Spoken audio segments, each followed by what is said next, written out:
Dari para ulama salaf di dalam merumuskan kitab fikih itu dengan cara menggabungkan beberapa dalil, menggabungkan dengan beberapa hadis, terus diramu. Yang sehingga kalau kita cari hadis yang model seperti rumusan ulama salaf nggak enak, karena itu sudah ramuan. Nah, contohnya, yang sekarang lagi viral ketika Mbah Yai Marzuki Mustamar berpidato, jangan percaya dengan orang-orang selain Nahdlatul Ulama yang fatwani ngawur, yang mengatakan bahwa ini wajah kabiro alhamdulillah kasiro subhanallah burota wasilah ini wajah lilladzi fatar samawati wal ardo hanifah muslimah wa ma'anam dan musyrikin. Gak ada hadisnya. Karena itu hadisnya tersebut enek sing ini wajah lilladzi, ana sing kabiro. Tidak ada redaksi yang lengkap, tapi dijampun, dikumpulkan jadi satu dengan dasar ikmalul kalam aula min ihmalihi. Mengumpulkan kalam itu lebih baik daripada menganggurkan salah satunya. Ini model ulama Syafi'iyah. Hal ini berlaku di dalam beberapa masalah. Contohnya maneh seperti aqrabu ma yakunu bainal abdi wa rabbih wa inda sujud. Bagus-bagus aku cedek-cedeki kawula dhateng Gusti Allah niku dalam waktu sujud. Di dalam waktu sujud bahwa yakul ini Rabbi inni zalamtu nafsi zulman kabiron dalam riwayat satu. Dalam riwayat lain Rabbi inni zalamtu nafsi zulman kasiron. Nah, di dalam ulama fikih di sini dikumpulkan dua hadis ini, al-jamu aula minat tarjih. Minat tarjih tidak ditarjih tapi dikumpulkan, akhirnya kesunatan di dalam sujud kita membaca Rabbi inni zalamtu nafsi zulman kabiron kasiro. Ini sudah sampun.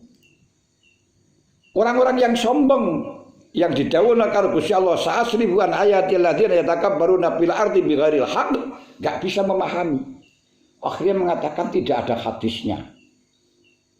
Memang tidak ada hadisnya yang langsung inrobi ini dalam nafsi zulman kabiron kasiron, enggak ada.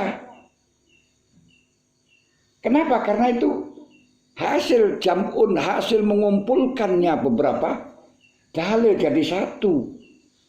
Rabbi ini zalamtu nafsi zulman kabiran kasira.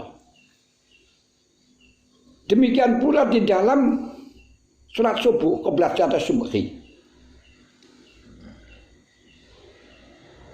Dalam surat qoblat jatah subuhi itu menurut mazhab kita Syafi'i, untuk rakaat pertama kesunatan membaca surat Ali Imran atau surat Baqarah itu.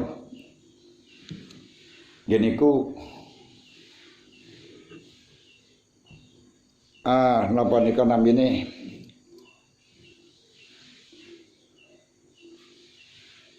napa ayat sing waktu salat qoblata subuh nika lho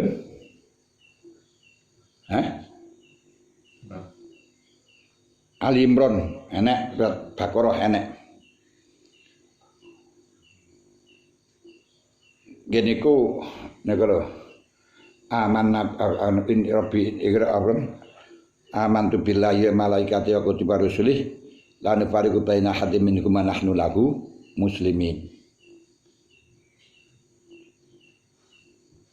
Nah, kedua maca qul ya ayyuhal kafirun. Nomor 3 kongkon maca Alam Nasrah. Lah di dalam rakaat kedua, ketiga di surat Baqarah geniku Rabbana yo lali lek wis pas anu ngeten iki. Kulu amanna lek sing pertama kulu amana bi rabbi Musa wa Harun kulu amana bi rabbi kulu amana bi rabbi Musa wa kulu amana billahi wa malaikati wa kutubi rusulih la nufariqu baina ahadin minhum nahnu lahu muslimun. Lek sing pertama kul ya ahlal kitab ta'alu ila kalimatin sawa'in bainana wa bainakum alla na'budallaha la nusyrika bi syai'a wa la yattakhidha ba'duna arbaba min dunillah fa in tawallaw wa qul syahadu bi anna muslimun. Yang rakaat kedua dikon maca kulu amanna bi rabbil amanna billahi wa malaikatihi wa rusulihi lan fariqu baina ahadin minhum wa nahnu lahu muslimun. Yang pertama kul ya ahlal kitab seperti kulu amanah. Nah, terus ditambahi Alam Nasrah, Alam Taro Kaifa dan surat Ikhlas. Niki gak enek nek sampean goleki hadise rakaat pertama maca Qul amanna billahi wa ma unzila ilaina wa ma unzila ila Ibrahim wa Ismaila wa Ishaq wa Yaqub pada asbat. Terus karo Alam Nasrah, karo Alam Taro Kaifa, karo Qul ya ayyuhal kafirun gak ada. Tapi enek 3 riwayat hadis. Nah, 3 riwayat hadis ini menurut dari golongan kita al-jam'u aula minatarja. Akhirnya dikumpulkan diwaca kabeh. Di untuk rakaat pertama qul amanna billahi wa ma unzila ilaina wa unzila ila Ibrahim wa Ismaila wa Ishaq wa Yaqub wal asbat dan Alam Nasrah terus qul ya ayyuhal kafirun. Lha ini sudah ramuan fikih. Dan ini lek wong sing sombong dibelokkan dari memahami Al-Qur'an dan membayangkan ayat semacam ini akhirnya gak enak hadis. Mulai nek gak enak hadis kaya ngoten jarene. Hadis niku yo gur kulu amanah. Terus enak Gus Alam Nasrah. Enak karo kulu apa ya ayyuhal kafirun. Nah ini ono perencoh-perencoh. Nikilah ilmu fikih yang tersaji di dalam kitab fikih kita itu sudah matang. Contohnya mana? Imam Syafi'i dawaken air yang kurang 2 kolah kena najis, baik berubah atau tidak berubah itu najis. Niki sampean goleki hadisnya juga nemukan nggak ada.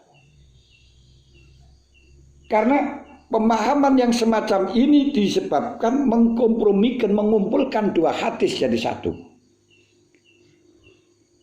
Satu hadis yang menjelaskan idza balaghal ma'kulataini la yanjusu. Hadis umum, ini umum dan khusus. Air kalau sudah 2 kolah tidak najis, tidak ada qayyid taghayyara amlah. Hadis yang satu al-ma' la yunajjisu syai'un illa idza taghayyara ta'muhu au rihuhu summa kisabi launuhu. Nah,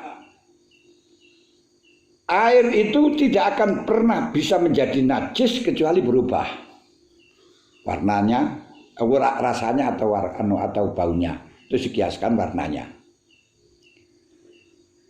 Ini kalau menurut mazhab Imam Syafi'i tidak ditaksir hadis ini, tapi dikompromikan jadi satu. Akhirnya redaksinya air kalau sudah 2 kolah tidak najis kecuali berubah.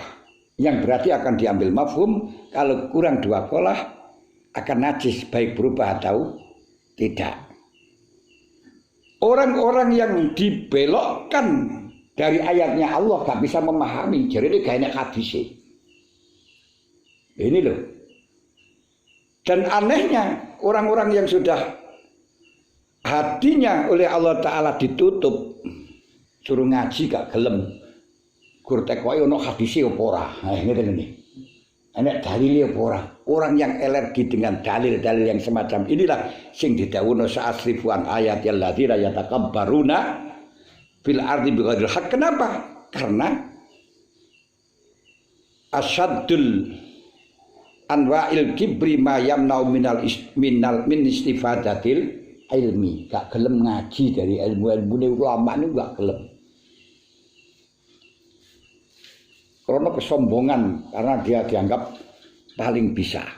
Ini yang rancau pada sekarang ini, bahwa titik-titik dalil. Makanya di dalam doa iftitah pun akhirnya redaksinya semacam itu tidak ada apa Allahu akbar kabira walhamdulillahi katsira subhanallah bukrata wa asilah, terus digabungno inni wajjahtu wajhiya lillazi fatar samawati wal ardi hanifan musliman ana musyrikin inna sholati wa nusuki mahyaya wa mamati lillahi rabbil alamin la syarika lahu wa bidzalika umirtu ana minal muslimin. Dan kemudian ditambah maneh rabbi inni zalamtu nafsi zulman kabiran katsiran la yaghfiru dzunuba illa anta, digabungaken. Nah niki jenenge mazhab jamun. Mulai sampean lho kok enek kados kaya ngoten. Pancen gak enek, tapi diprotoli enek. Dijamekno. Ya seperti hanya orang-orang yang mengatakan tahlil ora enek dalile. Lha niki wong-wong sing kadung sombong. Lah sakniki tahlil niku isine apa? Sholawatan. Usollu ala nabi niku ya ayyuhallazina amanu shollu alaihi wasallimu taslimah. Istighfar wis astaghfiru rabbakum minhu kana ghafarah.